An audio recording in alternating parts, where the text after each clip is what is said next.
So this is a recap or inspection before the speech of the governor of Abia State on the Armed Force Remembrance Day for the good people of Abia State. He joined the people of Abia State in Umuhia to celebrate the Armed Force Remembrance Day. We all know that these guys are doing a lot when it comes to terms of security. But as a working governor, what he first does was he went on inspection, work inspection in the state before going for the Armed Force Remembrance Day. So I brought you the work inspection here and also the speech from the Armed Force Remembrance Day today in the state. As always, you guys know I'm always here to deliver to you guys 100% accurate of what is happening around your locality that you are not present to see. Enjoy this one. Please don't forget to subscribe, drop a comment. We are going to beautify and expand the road.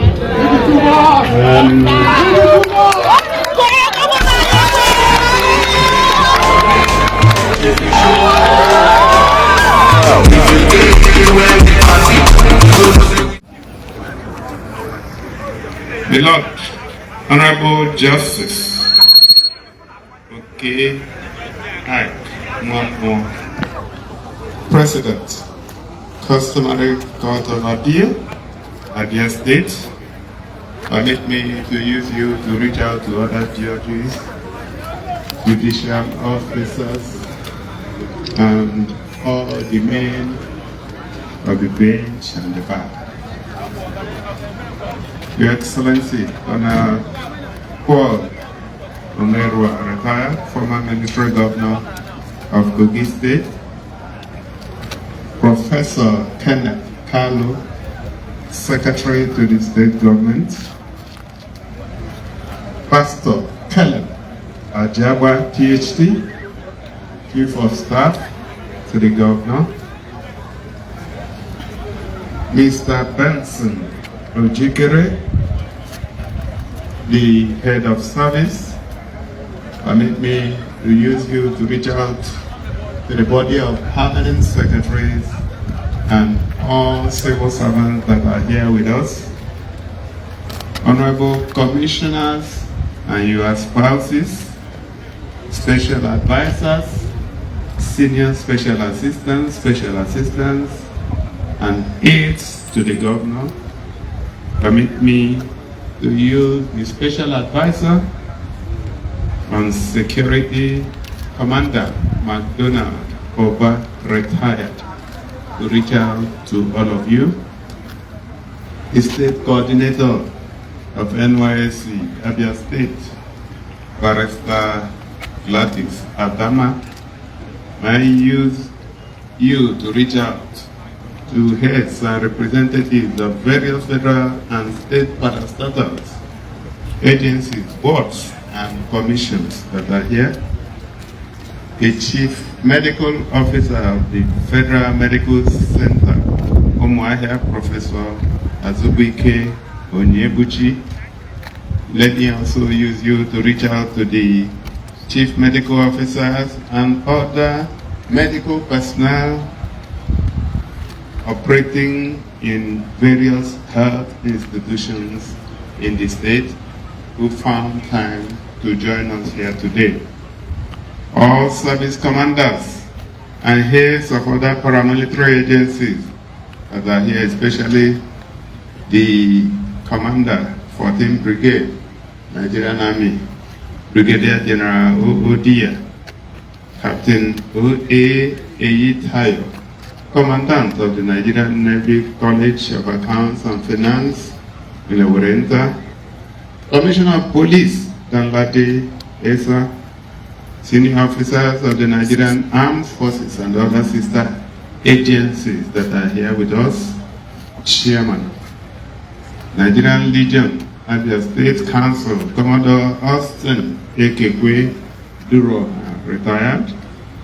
Permit me to use you to reach out to all your members, all mayors, deputy mayors, and councillors of the 17 local governments that are here, especially Honorable Smart Ihoma, Mayor, Umuhia North Local Government, the Chairman of the Abia State Council of Traditional Rulers, His Royal Majesty, is Dr. Linus Ndomba, and all other traditional rulers and custodians of our heritage who are here with us, all ordained ministers of God, spouses and family members of the fallen hero, distinguished invited guests, ladies and gentlemen of the press.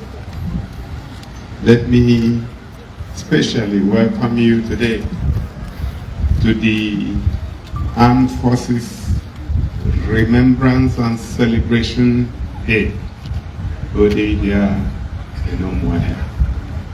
I've titled my speech, Honor, Courage, and Patriotism. The stability, development, and future of any nation is determined in large part by its ability to defend itself against external and internal threats, effectively protecting its borders while keeping the citizens safe and secure from all forms of aggression. With a rising number of well-funded radical groups across the world and the increasing desperation of non-state actors to disrupt the global order in pursuit of extreme religious, ideological, and other unwholesome intents, many nations now face new forms of threats from different conventional and unconventional sources. Accordingly, sovereign states across the world since the middle of the 20th century have seen an increasing need to do more to counter the forces of nihilism, criminality, and destruction that threaten to impose new social and economic systems that are alien to our civilization.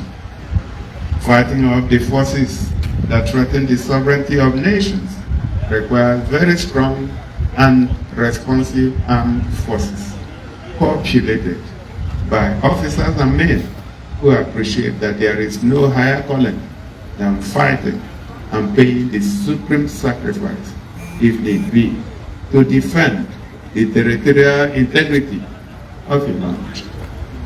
This is a conviction built on the understanding that these warriors have given themselves to a noble cause, one that is tied to the freedom, values, and beliefs of their fathers and the generations after. The armed forces of any nation is its only safeguard against attacks from unfriendly actors, especially as the world is continually shrunk into a tiny global village by the marvel of technology and human ingenuity. The engagements and peculiarities of the armed forces of nations come at a very steep price, involving not just money and material resources, but blood and tears, extreme sacrifices that are made from a place of conviction that the values at the heart of our battles are noble and worth everything committed thereto.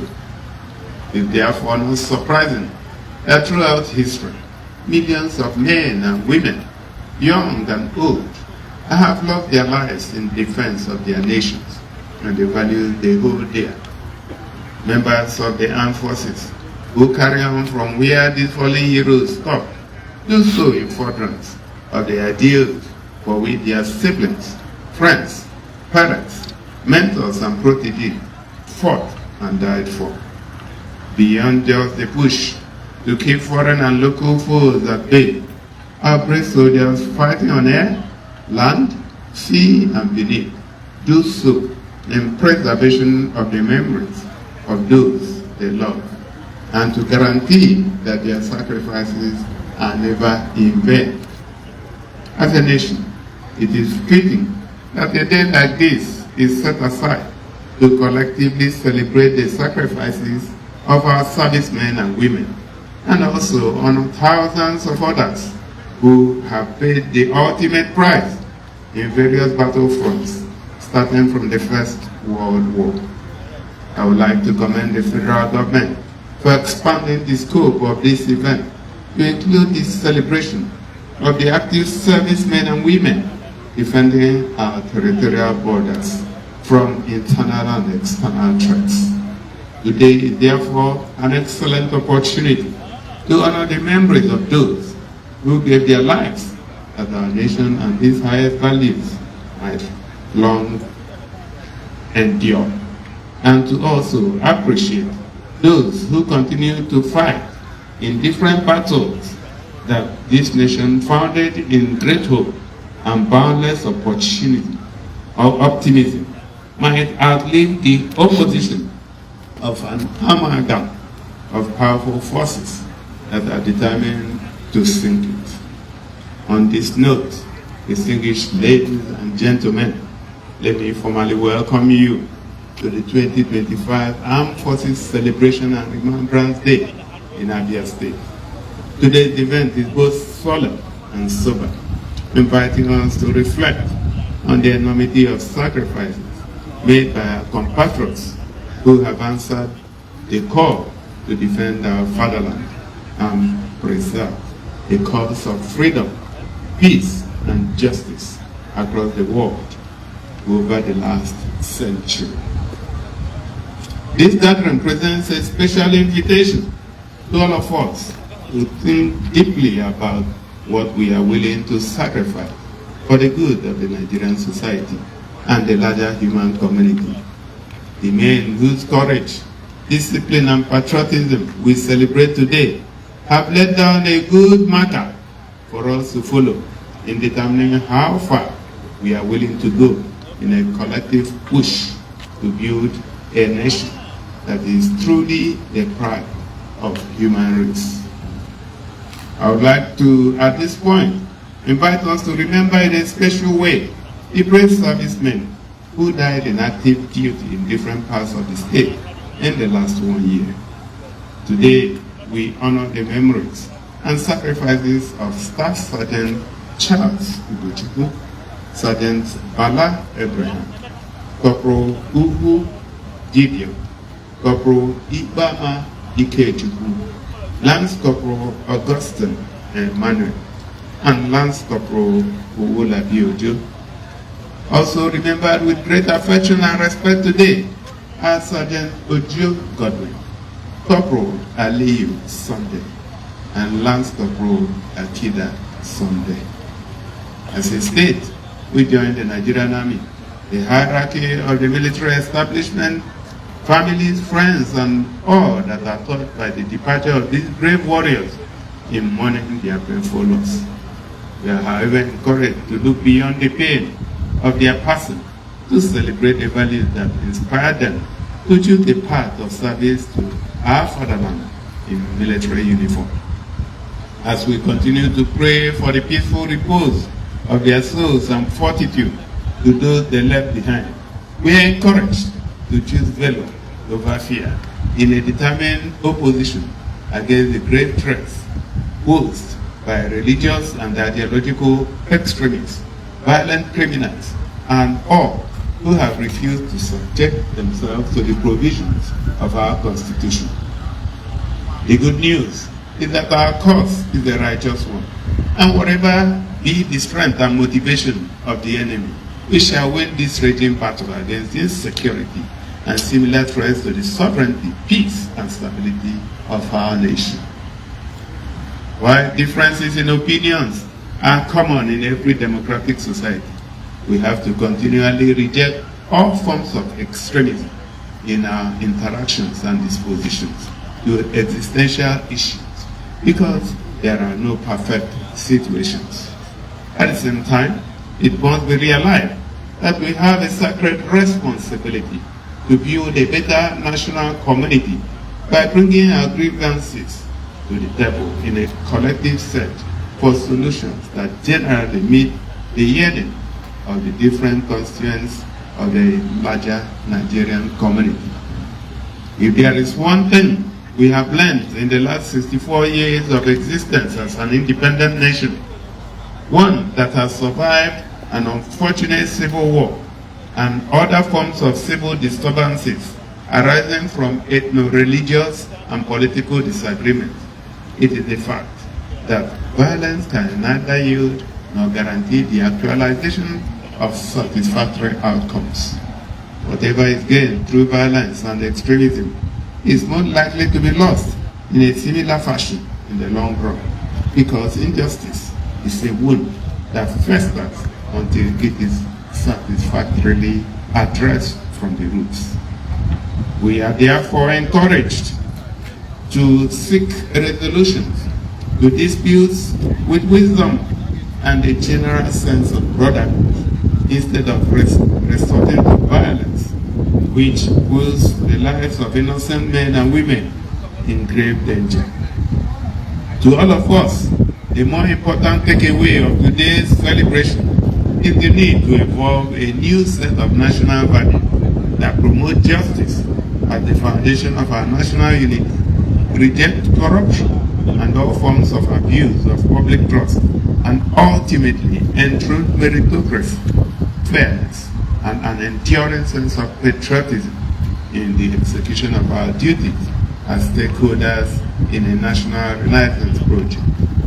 Every Nigerian, especially those who have answered the patriotic call of defending our land against all forms of threat, should get what is due them when it is due, for that is the only way of strengthening their faith in the nation. At no point should anyone serving this country be made to doubt the commitment of the sovereign to their material well-being and the welfare of those they leave behind should they lose their lives in the battlefield. As citizens and patriots, it is our job to support these brave men and women who make uncommon sacrifices to guarantee the security and peace of our nation. We are to lift their morale by words of encouragement and willingness to cooperate when called upon, especially in the tracking and identification of criminal activities in our communities. The men and women in uniform are brothers and sisters, irrespective of what part of the country they come from. And as such, we owe them our support and cooperation to succeed at their jobs. The officers and men of the Nigerian military establishment, on their part, are encouraged to model the highest standards of professionalism and ethical behavior in the discharge of their duties, appreciating that we are a nation governed by laws and respect for the rights of citizens. No matter how low we may have sunk in our moral consciousness, it will never be acceptable for our servicemen and women to engage in acts and practices that undermine the ethos of the military profession or damage the reputation of the institutions they represent.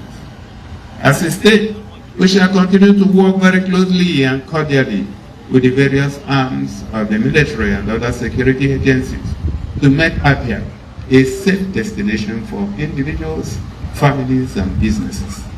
Let me especially appreciate the leadership of the different security establishments working in the state for their commitment to the safety of our people. I'm glad that we are continuing to improve our outcomes on several important fronts. Thank you for partnering with us to keep criminals and extremists away from our land. As we have done in the last 19 months, no support shall be withheld from your teams as we continue to work collectively to completely rid our society of crimes, criminality, and criminals. I'm happy to announce, distinguished ladies and gentlemen, that we have since fulfilled our pledge to support the service, to support the families of the servicemen and other security personnel who lost their lives in active service in the state last year. Financial support has been extended to the spouses of the fallen heroes. We have also taken over the sponsorship of the education of their children up to university level as we promised. My promise is that we shall not leave anyone behind, and whatever happens in the course of your assignment here in Abia, you are guaranteed the generous support of the state government. Distinguished ladies and gentlemen, let me thank you for listening and wish you a happy new year.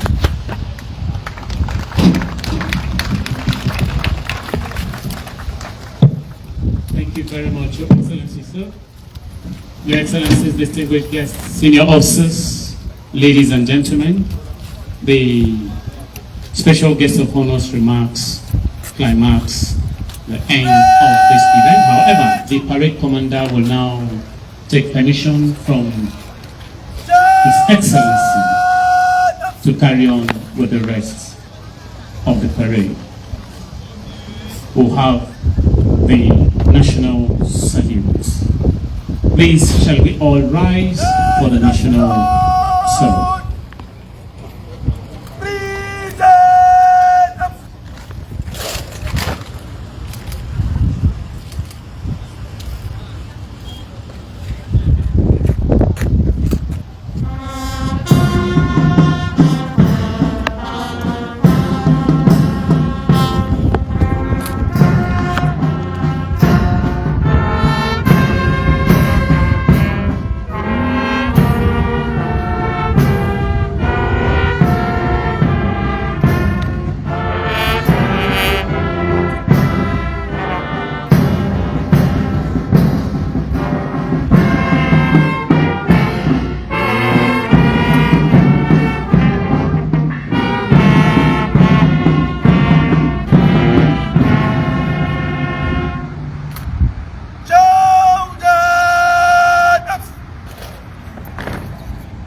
The parade commander, Major Zachary, will now take permission from the special guest of honor. Gallantly, he is marching to do that.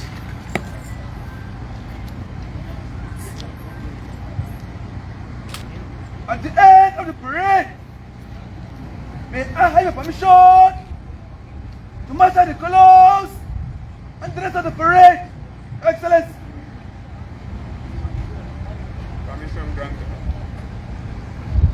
Your Excellency had just granted the permission to the parade commander to march out the color and the rest of the parade. Your Excellency, sir, you may now take your leave, sir. Ensigns to the colors! Take post! Ah!